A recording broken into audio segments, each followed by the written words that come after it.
မင်္ဂလာပါရှင် မင်္ဂလာပါ ဗျာ ဒီဟာ ကျမဒီနေ့စောင်းမှာကတော့ကျမယောက်ျားကျမတက်တုံလေးပေါင်းလုပ်ကြွေးပေါ့နော်ရှမ်းဟင်းထုတ်ဖို့ပြောလို့ဆိုရင်တော့ဆိုတော့ဘရာကြော်လေးကြော်ထားတယ်ဟင်းထုတ်နဲ့စားဖို့တက်တုံစီကြက်ကလေးရယ်ငရုတ်ဒီစီကြက်ကလေးရယ်ပြီးရင်ကျုပ်ပလာတာပါဒါကတော့ကျမယောက်ျားရဲ့အကြိုက်ဆုံးကျုပ်ပလာတာလေးပေါ့နော်ဒါကတော့ထီမြန်မာမစ်ထီဒရိုင်းမစ်ထီပေါ့နော်အရင်ကြိုက်တဲ့မစ်ထီဆိုလို့ရှင်တော့ဒါကတော့ဟင်းထုတ်လေးဟင်းထုတ်လေးဘယ်လိုစားမလဲဆိုတော့ပြမယ်နော်ဘယ်လိုစားမလဲဆိုလို့ရှင်milk tea စီချက်ကလေးကိုတင်လိုက်မယ် What you put in the milk tea? milk tea What else? So sweet. so sweet Mm-hmm. I'm sorry No, it's a good thing. I want to drink the whole thing. ဆိုစားမယ်တောက်ပါအောင်ညနေနေ Let me see what's eating. let's eat စားကြပါဦး Sajaba. ဟာ It's been such a long time.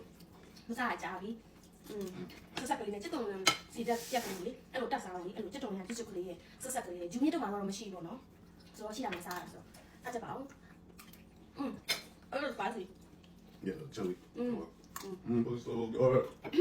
ကောင်း How long you been cooking? ဟော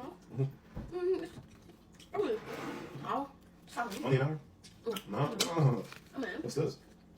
不要酒စားကြပါဦး Chicken leg. Chicken leg. 冰不要酒 Beans? 冰哦不要酒放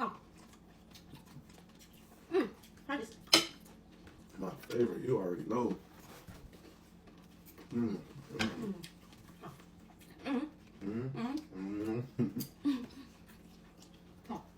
I love it. 它可能放心的我应该的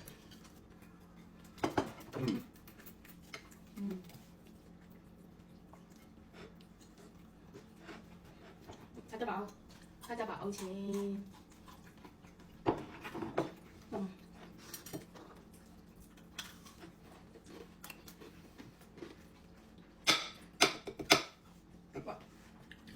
So good.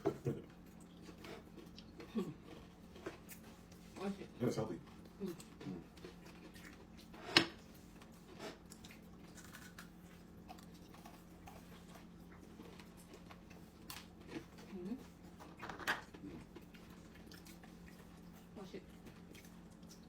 그럼 빼 나가리게 사봐. 이제 오빠 나가리. 베이비. I love it. I love all of it. What's wrong? ဆိုတော့ကြည့်ပေးတဲ့အားလုံးကိုကျေးဇူးတင်ပါတယ်ကျေးဇူးတင်ပါတယ် baby sis Jesus in my head. လောက်ကတည်းကခေါင်းမှာ Jesus in my head. kiss me kiss me အန်ဇူစီ